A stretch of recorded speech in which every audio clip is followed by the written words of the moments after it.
Alright, hello everyone there. It is Zoe here. I know it's been a little while since the last video. Things have been pretty darn busy and crazy IRL for me, but I've definitely been wanting to make this video for a little while now. And I've had a few people kind of bringing up the topic. It's something that's been a source of discussion slash debate for a while now, and people have their opinions to say the least. But today we're going to try and get opinions out of the way and just flat out discuss the benefits between Fletcher Fleet and the Zombie Fleet. I'm going to discuss why I have in the past put recommendation towards the Fletcher Fleet, and I'm going to be a bit more honest on things in terms of the absolute yes use case scenario and the scenarios where maybe it's not so much a yes for this fleet or that fleet. But basically put, you could view this as Fletcher versus Zombie. These two different fleets are two different fleets that tend to come up fairly often when we're talking about early game. We're talking about first fleet for you to try and work towards making, etc.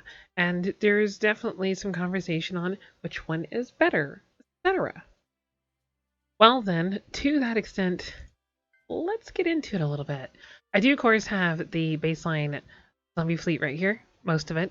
I don't have Vestal in either of the two fleets, mainly because she's currently out on a commission, but she would be here too for like your mid to late-ish and definitely late game. She's fairly common to see on the fleet composition as well. And here's kind of more or less the fleet I have brought up in the past, although, again, Vestal for like later portions of the game, and you could, truth be told, replace Shoho with Yorktown. Yorktown does actually kind of work fairly well in both of these fleets for just being a backliner that's going to have lots of sustain and kind of get you through the ordeals of mob fleet after mob fleet after mob fleet. But essentially, basically put, both these fleets are meant to be efficient, low oil cost mob fleets. Mob fleets meaning they take on all your non-boss fleets is kind of the basic idea that goes behind these two different fleets. So the conversation then to behold is which one is better to pursue, which one is better for brand new people to use, etc. Well, that topic has become a bit complicated. It's influenced by which region you're in, and needless to say, a lot of other factors. It's not exactly simplistic. Now, some might notice my zombie fleet's not exactly, perfect. And it's really not. I did not personally invest into the zombie fleet when I first got into the game. Then again, I got into this game very, very early on. I wound up doing the Fletcher fleet, and by the time I was getting a little bit later on in the game, I wasn't personally concerned with oil. I wasn't personally concerned with having a low oil cost mob fleet anymore. So I've just not personally invested into it all that much. It doesn't mean we can't discuss it though. So I want to first touch on the Fletcher fleet. Why is it that I recommend it? And what's going on there? The Reddit, speaks against it. There's people that have, of course, commented on my video speaking against it as well. In my fleet composition video, I discussed in light the Fletcher fleet, though granted that wasn't me recommending this fleet, that was just me touching on this fleet as an example of fleet composition. Now, as far as my starter guides are concerned, totally different story. I did bring up the Fletcher fleet as a recommendation for the early game fleet for people to try and put together. So, what are some of the reasons to that? If so many people are saying the zombie fleet is better, well, I guess let's touch on that some and try to get to the bottom of why they feel it's better, and let's get to the bottom of why I personally pointed out the Fletcher fleet on more than a few occasions, and where that whole fiasco, if you will, where it's coming from. So the zombie fleet is basically put, it's called as such because it just refuses to die. Although maybe that doesn't quite make sense, as when you talk about zombies, zombies come back from the dead, and that isn't really exactly what they do. When they get hurt really badly, they just start healing themselves. When I brought up the zombie fleet in the past, I actually showed off Minneapolis because I have her. Minnie is also technically a zombie fleet capable ship, but it's definitely not a good recommendation. has a higher oil cost, and she's an event limited ship, meaning, at this time, she's not something just anyone and everyone's going to have and or be capable of obtaining. This right here is more so the recommendable zombie fleet. Now it's going to go down. The thing is, though, since it does heal itself each match when they get hurt below a certain amount, they start healing again by a certain amount.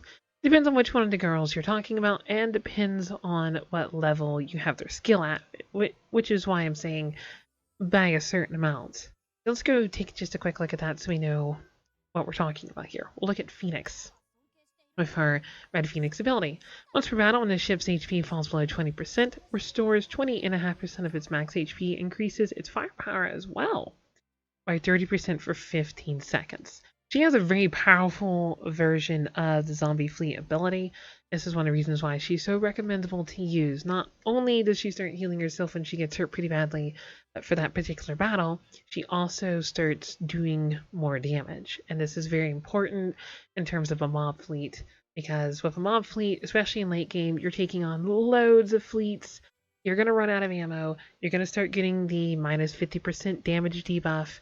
So this ability right here to help get some of your damage back from the debuff is pretty important. That is the truth of it.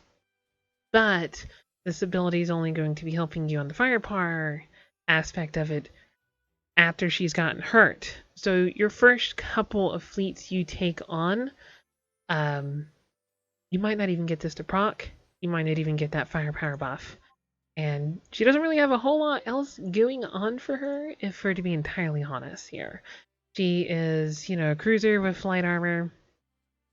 And a lot of her stats just tend to be meh to okay. There's not a whole lot else that really truly stands out about Phoenix for the most part. I'm not saying she's bad. She definitely isn't that in any way, shape, or form. But it definitely is the Red Phoenix ability that makes her stand out so much in particular. Yes, I know this isn't like a min-max build, by the way. We're not here to show off like min-max builds. So for one more quick example, where is Downs? Right there's Cassin. Cassin and Downs both have Baptismal Flames, minor cellular level 1. Once per battle, when this ship's HP falls below 20%, restores 15% of its max HP. Again, the amount that they heal and whatnot is influenced by the level of the abilities, all that good happy jazz. So these ships can really go to distance. They can take on one fleet after another without costing a huge amount of oil, and none of the ships we're talking about so far are really all that hard to acquire. Seems like this isn't all that bad.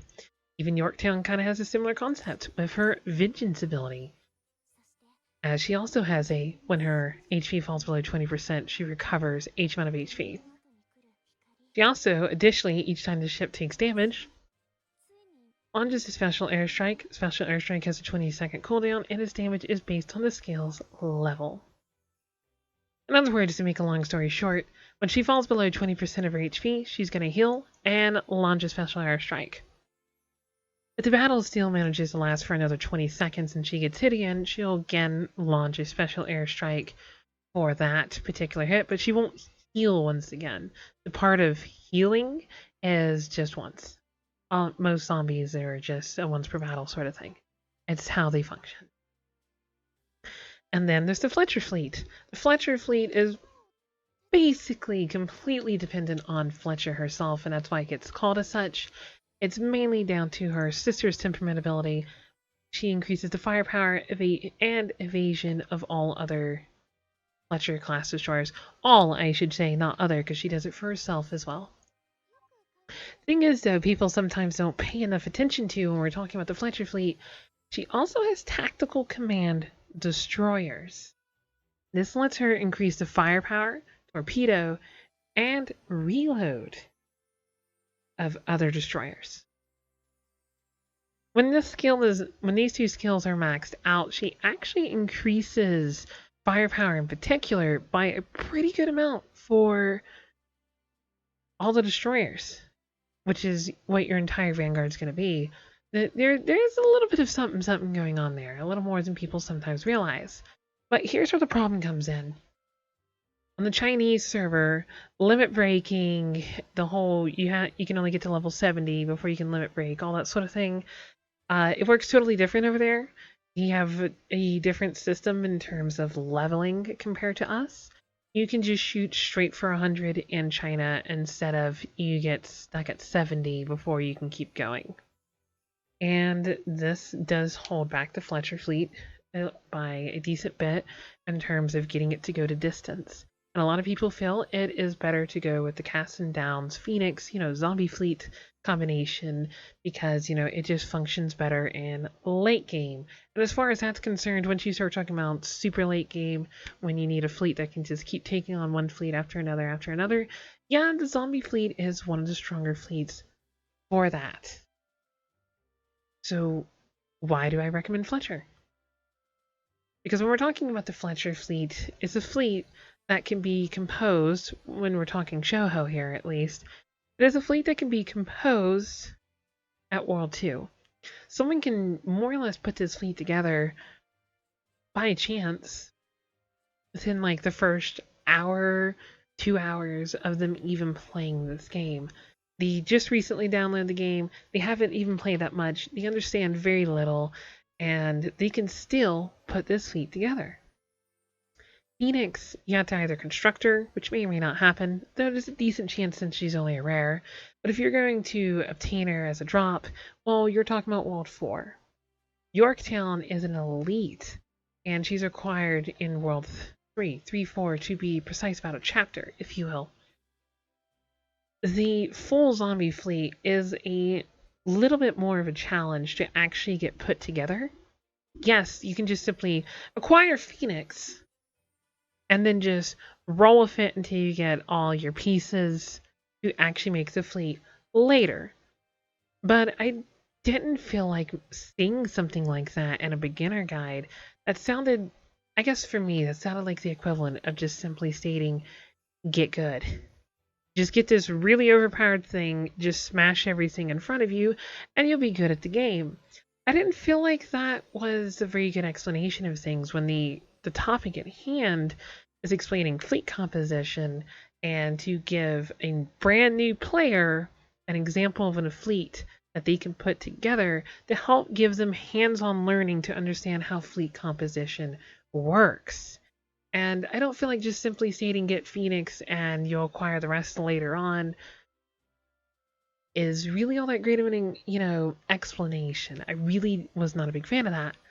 Another thing is, though, is I also want to talk stats real quick. Something people also don't realize is when we're talking Zombie Fleet versus Fletcher Fleet, I'm going to throw a few facts out there. For one, as far as oil cost is concerned, between the two different fleets, it's basically the same. They both use 2 commons, they both use a rare, and both are going to probably at some point or another eventually be using Yorktown and Vestal in the back row. So both are going to have a 45 oil upper end cost. If you're using Shoho and the Fletcher fleet instead of Yorktown, you can keep that oil cost down a little bit. You can be at ranges of 7 from the start of making the fleet up to 42 once you have Vestal on it. But we're really not talking about much of a difference there.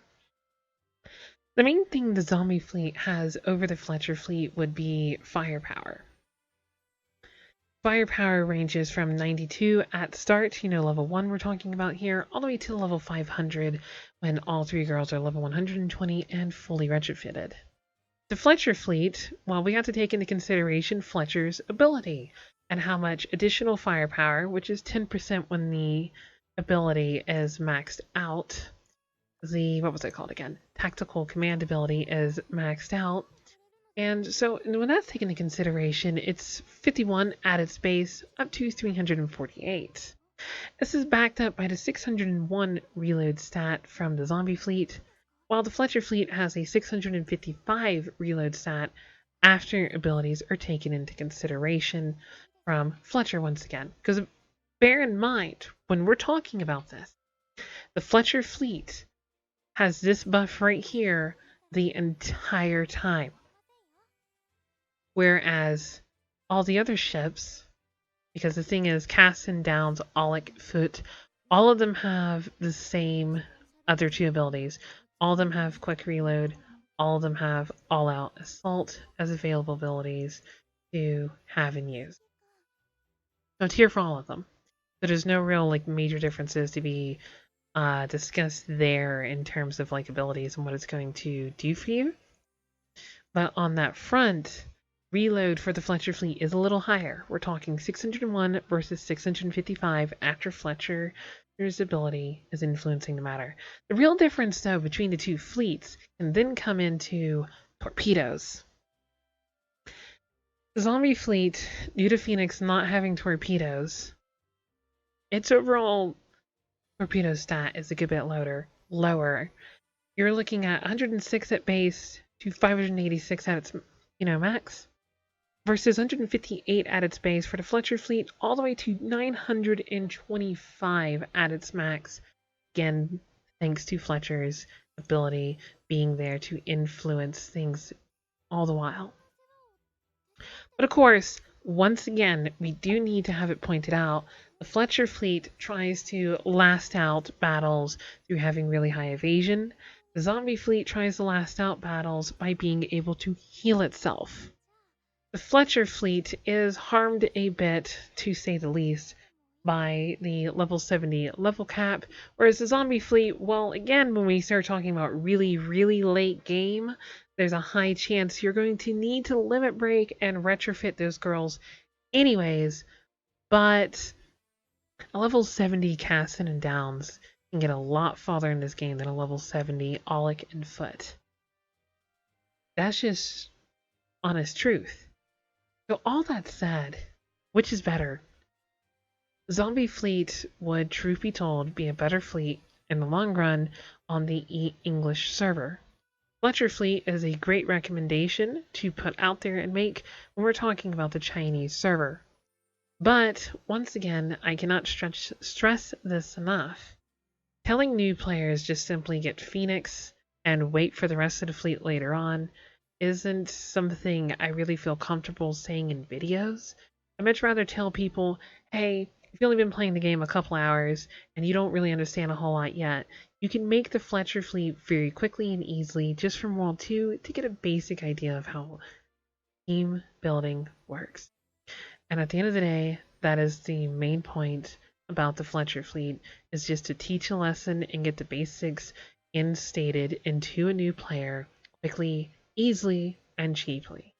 But yes, at the end of the day, if you are talking about going the distance with this game, new players do need to know that while the Fletcher fleet is an absolutely fantastic farming fleet that can go the distance for you early and mid, once you start talking about later portions of the game, the zombie fleet is going to be able to get more work done for you and have a little more bang for your buck, if you will.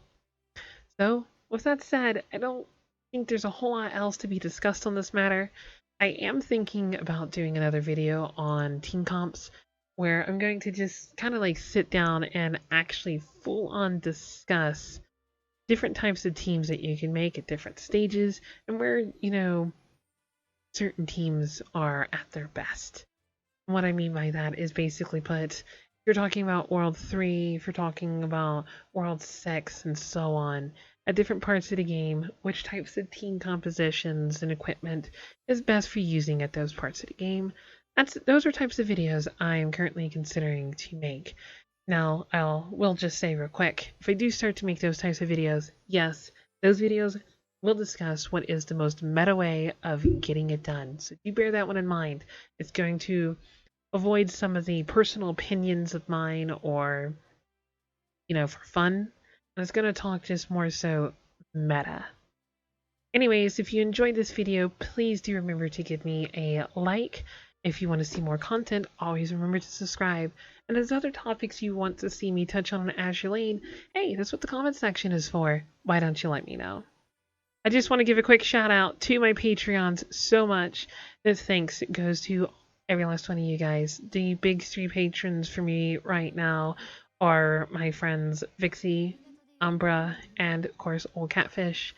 I appreciate you people, and if anyone else watching appreciates the content that I make, whether it be YouTube or Twitch, I will of course have a link to my Patreon down below. I'll try to see you guys sometime really soon. I do want to get at least one more video up sometime this week. But probably only one other this week. Things are really busy for me right now and probably will continue to be throughout most of the Christmas season. But hey, what can you do? Holiday season does get really busy for most of us. But again, thank you so much for watching. Hopefully this helped clarify this situation a little better as far as where my position is and where the overall meta is. Bye-bye. Don't feel fucking at me.